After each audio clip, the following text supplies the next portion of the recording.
Sir, मैं हस्ब आदत और हस्ब रिवायत इसकी मुखालिफत में खड़ा हूँ और सदर जमहूरिया के खुतबे को अगर आप देखेंगे सर, तो उसमें पूरे खुतबे में लफ्ज़ मुसलमान तो छोड़िए, लफ्ज़ अक़लियत भी इस्तेमाल नहीं हुआ है। और मैं बड़ी ज़िम्मेदारी के साथ आपके सामने अर्ज़ कर रहा हूँ कि भारत में 14% मुसलमान जो आबादी के लिहाज से 17 करोड़ आते हैं, वो आज पिछले 10 साल में नरेंद्र मोदी की सरकार में अपने आप को एक गैर यकीनी कैफियत में पाते हैं, अपने सोचते हैं कि हमारी शनाख्त को ख़तरा है, हमारे वजूद को ख़तरा है। और मैं बड़ी ज़िम्मेदारी के साथ कह रहा हूँ कि जज्बात में लाए बगैर कह रहा हूँ कि आज 17 करोड़ मुसलमान अपने आप को ऐसा समझते हैं कि जिस ज़माने में हिटलर के ज़माने में यहूदी अपने आप को समझते थे। और उसकी मैं बताता हूँ क्यों समझते हैं, बताता हूँ आपको चंद मिनट में। सर, मिसाल के तौर पर आप देखिए खुतबे सदारत के हिस्से तहरीर का 32वां पैराग्राफ 32 पैराग्राफ में ड्रॉप आउट रेट का जिक्र हुआ, स्कूलों में इंदराज यानी एनरोलमेंट का जिक्र हुआ, एससीज का नाम लिया गया, एसटीज का नाम लिया गया, ओबीसीज का नाम लिया गया, लफ्ज़ अक़लियत का नाम नहीं लिया गया, मुसलमान तो छोड़िए। और सबसे ज़्यादा ड्रॉप आउट इस मुल्क में अगर स्कूलों में है तो मुसलमानों में है। सबसे कम एनरोलमेंट अगर है तो मुसलमानों में हायर एजुकेशन में। गवर्नमेंट का डेटा है सर कि मुसलमानों का जो स्टूडेंट ड्रॉप आउट है वो 14.42 से क्लास 1 से शुरू होता और वो क्लास 6 और 8 को पहुंचे अब तक वो 10.76 को पहुंचता है। ये गवर्नमेंट का डेटा है, यानी क्लास 1 से क्लास 6 से 8 तक ये हाल है। आपने क्या किया सर इस बजट में? प्री मैट्रिक स्कॉलरशिप को सिर्फ 9th क्लास तक महदूद कर दिया और इसमें आपने पैसे कम कर दिए प्री मैट्रिक स्कॉलरशिप में। और सर 2022-23 का बजट आप देखिए, 5026 करोड़ रुपए दिए गए थे, जिसमें से सिर्फ 663 करोड़ इस्तेमाल हुए। अब आप आ जाइए सर, AISHE का डेटा है कि हायर एजुकेशन में मुसलमानों का 8.5 ड्रॉप आउट रेट हुआ है।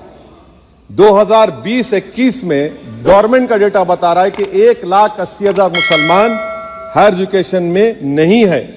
प्री मैट्रिक स्कॉलरशिप को आपने 423 करोड़ था, उसको आपने इस साल 326 कर दिया।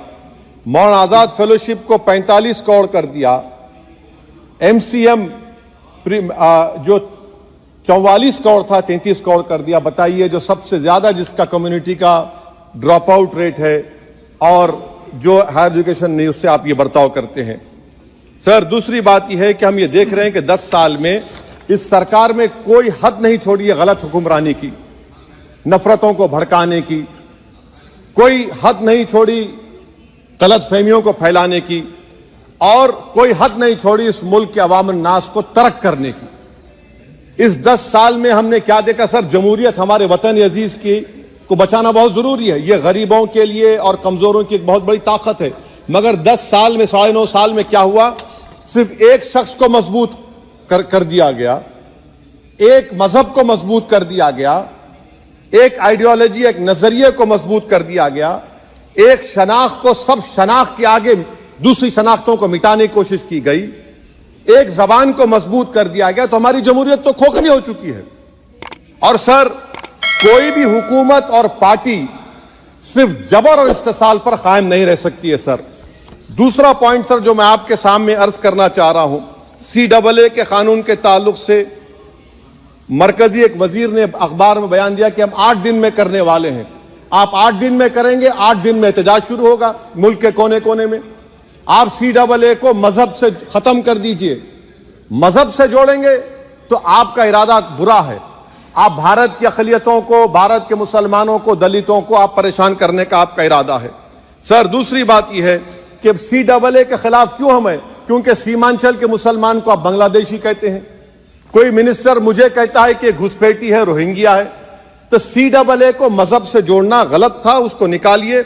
मगर हमारे देश के प्रधानमंत्री सर, वतन अजीज के वजीर आजम मैं बड़ी जिम्मेदारी के साथ कह रहा हूं कि मैं अपने बचपने में जब हिस्ट्री पढ़ता था तो मैंने एक स्टैचू की फोटो देखी थी, प्रीस्ट किंग ऑफ मोहनजोदारो। ऐसा लगता है कि वैसा ही लग रहा है कि प्रधानमंत्री नहीं है बल्कि पुजारी सम्राट बन चुके हैं वो।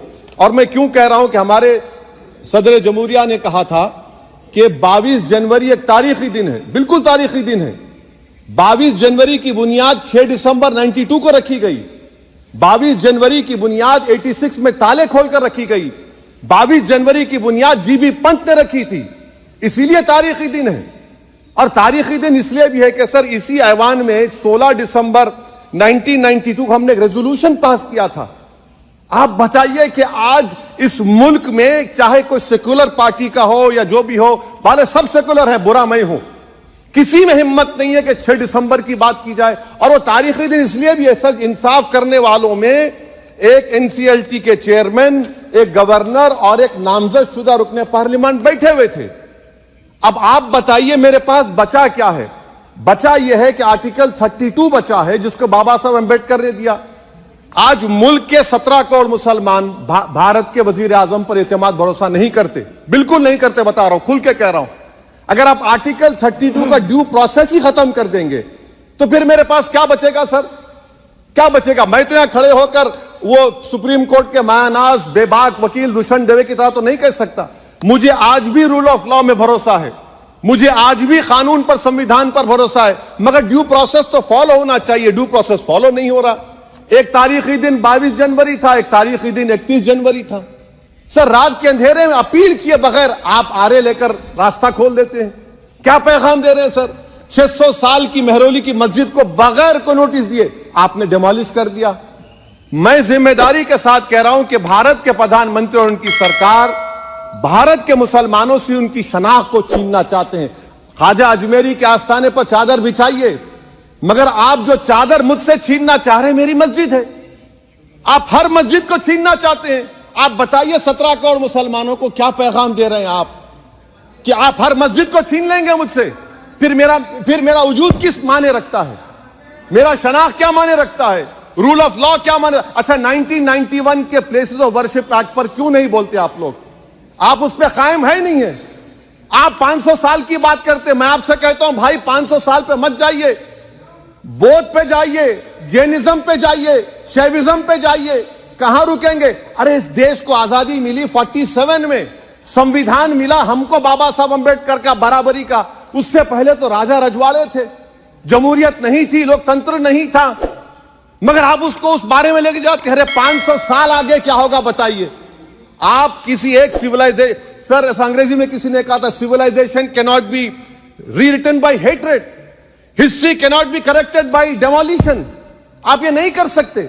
और मैं उम्मीद करता हूं कि जब मौर्ख तारीख लिखेगा, नरेंद्र मोदी इस मुल्क में तारीख लिखना चाहते हैं। क्या तारीख लिखना चाहते हैं? कि मैंने इस देश को, गांधी अंबेडकर के देश को मैंने हिंदू राष्ट्र बना दिया। मैं उम्मीद करता हूं कि हमारे भारत के हमारे हिंदू भाई देश के प्रधानमंत्री की सोच को नाकाम करेंगे, उन पर है। अब देखते हैं क्या होता है। सर नेबरहुड फर्स्ट की पॉलिसी है। नेबरहुड फर्स्ट क्या हो रहा है सर? हम सोशल मीडिया के जरिए फॉरेन पॉलिसी चला रहे हैं। मालदीव छोटा मुल्क, वो हमको आंख दिखा रहा है, चीन की गोद में बैठ गया। हमारे लद्दाख में हमारे जो लोग जानवर को लेकर घास चराए जाते, वहां पर चीन की आर्मी आके रोक रही। बताइए, बांग्लादेश चीन की गोद में बैठा हुआ है। आप गैलेंट्री अवार्ड दे रहे हैं, क्यों दे रहे हैं? कि चीन बैठा हुआ है। तो आपका बफर जोन गया कहां भाई साहब? आपका बफर जोन तो कहां गया नहीं मालूम, गायब हो गया बफर जोन। और दूसरी बात सर, आप ये भी देख लीजिए कि यहां पर मैं आपको इंपॉर्टेंट पॉइंट ये बताना चाह रहा हूं सर। ये हम बोलते हैं India middle east economic corridor, कितना पैसा है बताइए? वो नहीं बताया जाता। अच्छा सर, सबसे तकलीफ दे बात मेरे लिए है कि भारत ने यूनेस्को का इलेक्शन पाकिस्तान से हार गया। हम पाकिस्तान से हार गए, ये आपकी फॉरेन पॉलिसी है। यूनेस्को के इलेक्शन हम पाकिस्तान से हार गए। अच्छा, मामला इजराइल का, फलस्तीन का, गाजा का आया, अक्टूबर में 10,000 लोग मर गए, हमने यूएन में सीज फायर की तायीद नहीं की। दिसंबर आया, 20,000 मर गए, तो हमने तायीद कर दी। क्यों तायीद की? क्योंकि ग्लोबल साउथ को हमको फॉलो करना पड़ रहा है। भारत ग्लोबल साउथ को फॉलो कर रहा है। मेरे लिए तकलीफ दे बात है। यह आपकी नाकामी का बहुत बड़ा सबूत है। इसीलिए हम बता रहे हैं कि यह सरकार की बहुत से नाका सर, अलीगढ़ मुस्लिम यूनिवर्सिटी, आखिरी पॉइंट, अलीगढ़ मुस्लिम यूनिवर्सिटी, सर आप उत्तर प्रदेश से आते हैं सर, 81 में एक्ट पास हुआ, हमारा लॉ ऑफिसर कोर्ट में कहता है कि मैं पार्लियामेंट के एक्ट को नहीं मानता। कैसे नहीं मानते सर? क्या नरेंद्र मोदी ने पार्लियामेंट को नॉमिनेट किया या पार्लियामेंट ने नरेंद्र मोदी को प्रधानमंत्री बनाया? बताइए। 81 के एक्ट को नहीं मानते सर। 2 ही तो सेंट्रल यूनिवर्सिटी है मुसलमानों के, 1,80,000 आप ही के सरकार के दौर में मुसलमान हायर एजुकेशन निकल गए। आप अलीगढ़ मुस्लिम से छीनना चाह रहे हैं। Theory of separation of powers में एग्जीक्यूटिव हमको डिक्टेट करेगा। मेरी आवाज तो पार्लियामेंट है, अब मेरी आवाज के खिलाफ एग्जीक्यूटिव सुप्रीम कोर्ट में बोलता है। अलीगढ़ मुस्लिम यूनिवर्सिटी से इतनी नफरत क्यों है आपको? वहां पर तो हिंदू भाई भी पढ़ते हैं सर। ये अलीगढ़ मुस्लिम यूनिवर्सिटी का मामला है सर।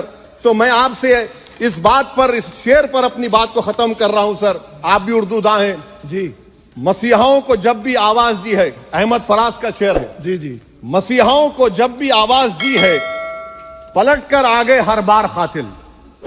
मसीहाओं को जब भी आवाज दी है, पलट कर आ गए हर बार कातिल।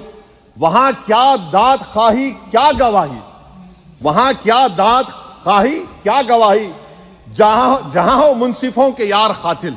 सर मैं फिर से हुकूमत से मुतालबा करता हूं कि अल्पसंख्यक समाज के बजट के स्कॉलरशिप को आप डिमांड ड्रिवन करिए। भारत के प्रधानमंत्री प्रधान सेवक रहिए। आप कोई प्रीस किंग मत बन जाइए। आप जीतेंगे, कौन जीतेंगे देश तय करेगा। मगर याद रखिए 17 करोड़ मुसलमान आज गम और गुस्से में हैं और इस बात को महसूस कर रहे हैं, इस बात को महसूस कर रहे हैं कि प्रधानमंत्री को हम नोट नहीं दिए मगर हमारा प्रधानमंत्री है। आखिर ये प्रधानमंत्री 17 करोड़ मुसलमानों की उनकी शनाख्त को कैसे मिटा रहे हैं, कैसे उनको आप मार्जिनलाइज कर रहे हैं। इसीलिए सर मैं उम्मीद करता हूं कि हमारे सेक्युलरिज्म जो है वो, मैं पॉलिटिकल सेक्युलरिज्म कभी नहीं माना, जो सेक्युलरिज्म संविधान में लिखा गया उसकी हिफाजत करेंगे। मुल्क अहम है।